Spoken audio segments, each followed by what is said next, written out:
memetik pelajaran dari kisah sebatang kayu. Tanda-tanda kiamat semakin banyak, semakin dekat, sementara kebanyakan manusia lalai dari hari yang pasti mereka temui. Kisah ini terjadi di zaman dahulu di kalangan Bani Israel. Diceritakan oleh Rasulullah Sallallahu Alaihi Wasallam kepada umatnya agar menjadi ibrah bagi mereka yang berakal. Keutamaan tauhid.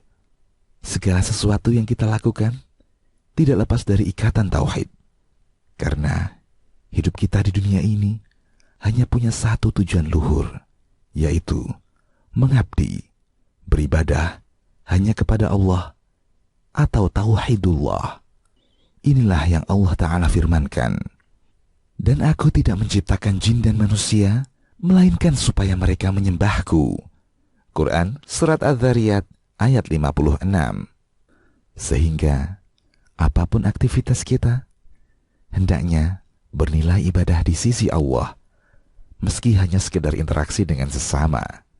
Allah Ta'ala juga berfirman, katakanlah, sesungguhnya salatku, ibadahku, hidup dan matiku hanyalah untuk Allah, Rabb semesta alam, tiada sekutu baginya. Quran Surat Al-An'am ayat 162 hingga 163. Begitu agung nilai tauhid dalam kehidupan manusia.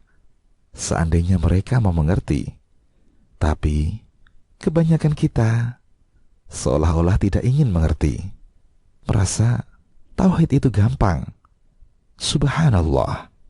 Seandainya benar yang mereka katakan, tentulah Rasulullah Sallallahu Alaihi Wasallam tidak berjuang dengan sekuat tenaga, menjaga dan menutup semua pintu yang dapat merusak tauhid pada umatnya. Perhatikanlah, hingga saat-saat beliau di atas ranjang kematian, tak henti-hentinya beliau mengingatkan perkara tauhid ini. Aisyah radhiyallahu anha menceritakan, Rasulullah Sallallahu Alaihi Wasallam bersabda dalam sakit yang membawa ajalnya, semoga Allah melaknat orang-orang Yahudi dan Nasara. Mereka telah menjadikan kuburan para nabi mereka sebagai masjid. Kalau tidak demikian, tentulah ditampakkan kuburan beliau. Hanya saja dikhawatirkan kuburan itu dijadikan masjid. Hadis riwayat Al-Bukhari dan Muslim. Menjadikan kuburan sebagai masjid, yakni sebagai tempat ibadah, sholat, dan berdoa di kuburan tersebut, dalam keadaan menyangka bahwa ibadah di kuburan lebih utama daripada di tempat lain. Perbuatan seperti inilah yang dahulu menjerumuskan kaum Nabi Nuh alaihi salam kepada penyembahan berhala. Wallahul musta'an. Di antara faidah dan keutamaan tauhid yang ingin kami ungkapkan di sini adalah bahwasanya tauhid itu memudahkan pemiliknya untuk melakukan berbagai kebaikan, meninggalkan kemungkaran, dan menghiburnya ketika dia mengalami musibah. Seseorang yang ikhlas dalam beriman dan bertauhid karena Allah Ta'ala, tentu mudah baginya melakukan setiap bentuk ketaatan, karena dia mengharap keridhaan Allah Ta'ala dan pahalanya. Ringan pula baginya meninggalkan segala macam kemaksiatan, karena rasa takutnya kepada Allah dan siksanya. Al-Qaulu Sadid Asy-Syaikh As-Sa'di rahimahullah. Ketika tauhid itu berakar kuat, lagi sempurna dalam sanubari seorang hamba, maka Allah jadikan dia cinta kepada iman dan semua konsekuensinya. Allah jadikan indah dalam pandangannya keimanan tersebut. Allah Ta'ala tumbuhkan kebencian pada dirinya terhadap kekafiran dengan segala bentuknya. Demikian pula berbagai kemaksiatan. Allah akan menjadikannya sebagai bagian dari orang-orang yang lurus, yakni orang-orang yang mendapat petunjuk. Dengan kokohnya tauhid dalam diri seseorang, semakin besar pula sikap ta'zim, yakni pengagungannya kepada Allah Ta'ala. Dia akan segera menjalankan perintah Allah Ta'ala, segera pula menjauhi larangannya, sehingga jangan tanya tentang hak yang harus ditunaikannya atau kewajiban lain yang mesti dijalankannya. Semua itu tentu akan segera dan sempurna dia laksanakan. Seorang hamba yang jujur kepada Allah Ta'ala tentu hanya mencari ridho Rabb-Nya semata, dimanapun dia berada. Dia tidak akan mengharapkan pujian, ketenaran, dan harta dunia lainnya. Dia hanya mengharap ridho Allah Ta'ala.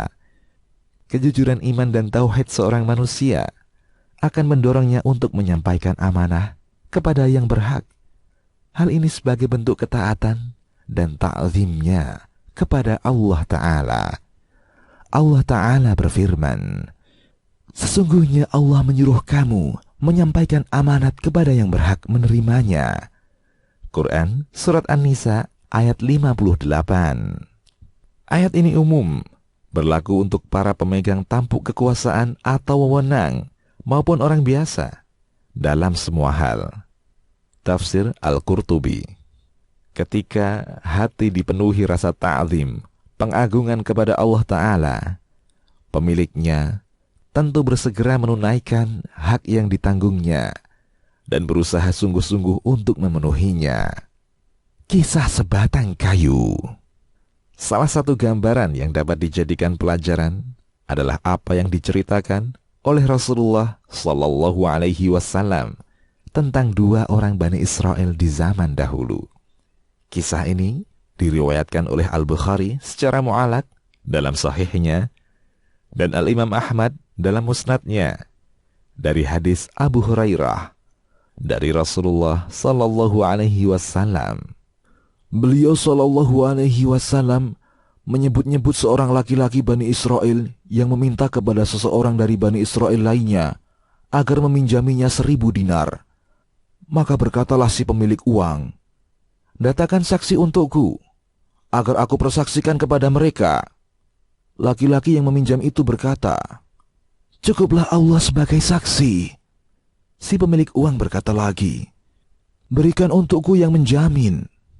Orang yang meminjam berkata, cukuplah Allah sebagai penjamin.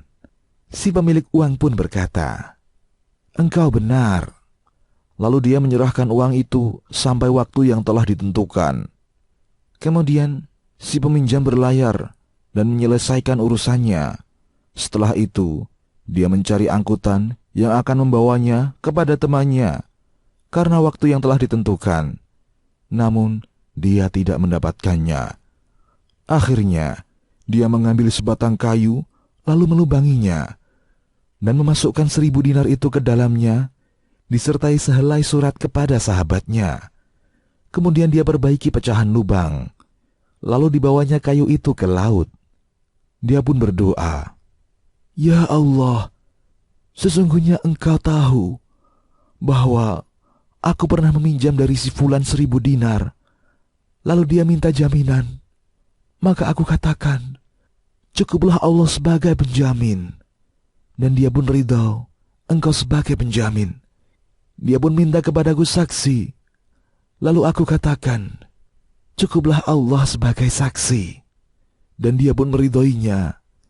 Sesungguhnya aku sudah berusaha bersungguh-sungguh mencari kendaraan, menyerahkan hak ini kepadanya. Namun aku tidak bisa. Dan saya titipkan uang ini kepada engkau. Si laki-laki itu melemparkan kayu itu hingga masuk ke laut. Kemudian dia pulang dalam tetap mencari kendaraan untuk menuju negeri sahabatnya. Sementara orang yang meminjamkan uang itu keluar menunggu-nunggu. Barangkali ada kendaraan yang membawa hartanya. Ternyata dia hanya menemukan sepotong kayu yang di dalamnya ada harta. Dia pun mengambil kayu itu sebagai kayu bakar keluarganya. Setelah dia menggergaji kayu itu, dia dapatkan harta dan sehelai surat. Kemudian, datanglah orang yang dahulu dipinjaminya uang. Orang itu datang membawa 1000 dinar.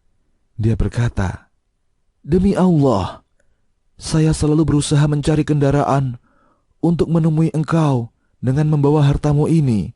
Tapi saya tidak mendapatkan satu kendaraan pun sebelum saya datang ini. Si pemilik uang berkata, apakah engkau pernah mengirimi saya sesuatu? Kata si peminjam itu, Saya terangkan kepadamu bahwa saya tidak menemukan kendaraan sebelum saya datang ini." Laki-laki pemilik uang itu berkata lagi, "Sesungguhnya Allah telah menunaikan hutangmu dengan harta yang engkau kirimkan dalam sebatang kayu. Silakan kembali dengan 1.000 dinar itu dengan selamat." Perhatikanlah kata-kata si peminjam. Dengan penuh keyakinan dia mengatakan, "Cukuplah Allah sebagai saksi." Seolah-olah dia hendak mengingatkan saudaranya, bukankah tidak ada satupun yang tersembunyi bagi Allah? Dia maha tahu segala sesuatu yang tampak maupun yang tersembunyi. Maha menyaksikan segala sesuatu. Dia menyaksikan keadaan dan perbuatan kita. Kemudian, simaklah apa yang dikatakan si pemilik uang. Sangsikah dia? Tidak. Dengan tegas pula dia menerima. Seolah-olah dia hendak menyatakan bahwa dia menerima Allah sebagai saksi. Tapi, berikan untukku yang menjamin, yang akan menjamin harta ini, kalau engkau tidak datang melunasinya. Laki-laki yang hatinya dipenuhi ta'zim kepada Allah itu, dengan keyakinan penuh, kembali mengatakan, "Cukuplah Allah sebagai penjamin." Seakan dia ingin mengingatkan kembali saudaranya, "Tidak cukupkah bagimu Allah Rabb semesta alam, yang menguasai langit dan bumi, sebagai penjamin bagiku?" Pemilik harta yang hatinya juga berisi ta'zim kepada Allah Ta'ala ini spontan menerima. Kemudian dia pun menyerahkan 1.000 dinar yang diinginkan saudaranya sampai pada waktu yang telah disepakati. Setelah itu, berangkatlah laki-laki yang meminjam ini berlayar, memenuhi kebutuhannya. Ketika tiba waktu yang dijanjikan, dia pun mencari kapal untuk menemui saudaranya demi memenuhi janjinya. Sekian lama mencari, dia tak kunjung mendapatkan kapal yang membawanya ke negeri saudaranya. Waktu semakin dekat, angkutan kapal juga belum dia dapatkan. Putus asakah dia, lalu meminta uzur? Ternyata tidak. Dia tetap berusaha. Kesungguhannya untuk menunaikan amanah dilihat oleh Allah, sehingga Allah Ta'ala kirimkan kepadanya sepotong kayu yang hanyut di bawah gelombang. Melihat kayu itu, dia segera mengambilnya dan melubanginya. Kemudian 1.000 dinar milik saudaranya dia masukkan ke dalam kayu itu disertai sepucuk surat. Lalu dia perbaiki. Kemudian dia bersimpuh, berbisik di hadapan Rabb-Nya yang maha tahu lagi maha mendengar. "Ya Allah, sesungguhnya engkau tahu bahwa aku pernah meminjam dari si fulan 1.000 dinar. Lalu dia minta penjamin, maka aku katakan, cukuplah Allah sebagai penjamin. Dan dia pun ridha engkau sebagai penjamin. Dia pun minta kepadaku saksi. Lalu aku katakan, cukuplah Allah sebagai saksi. Dan dia pun meridhoinya. Sesungguhnya aku sudah berusaha sungguh-sungguh mencari kapal, menyerahkan hak ini kepadanya, namun aku tidak bisa. Dan saya titipkan uang ini kepada engkau."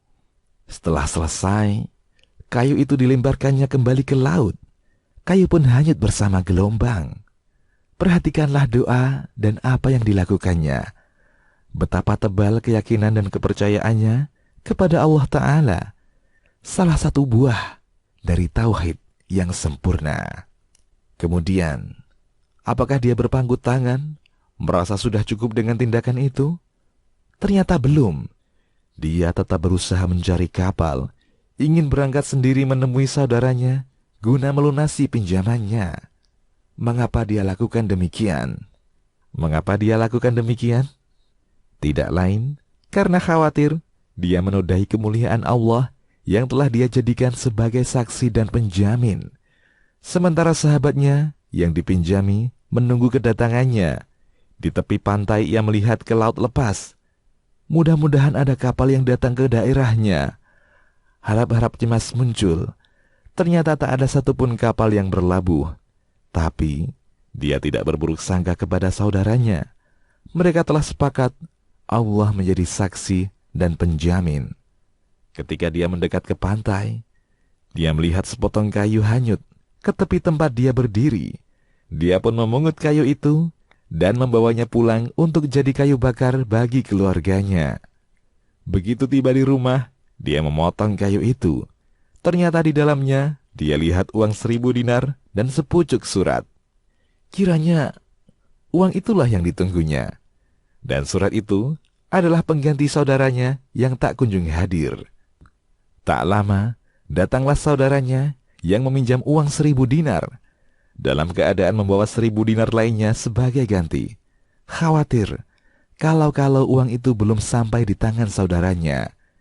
Ketika dia bermaksud menyerahkan 1.000 dinar itu, saudaranya yang meminjamkan harta itu bertanya, "Apakah engkau pernah mengirimi saya sesuatu?" Laki-laki yang meminjam itu berkata, "Saya terangkan kepadamu bahwa saya tidak menemukan kendaraan sebelum saya datang ini." Kata si pemilik harta, "Sesungguhnya Allah telah menunaikan hutangmu dengan harta yang engkau kirimkan dalam sebatang kayu. Silakan kembali dengan 1.000 dinar itu dengan selamat." Sebuah kisah yang menakjubkan. Betapa tidak, di saat kebanyakan manusia lupa dengan amanah yang dipikulnya, menelantarkan hak yang wajib ditunaikannya, kisah ini menjadi pelajaran sekaligus peringatan bagi orang-orang yang mau memperbaiki dirinya. Alangkah langkahnya amanah ini di zaman kita.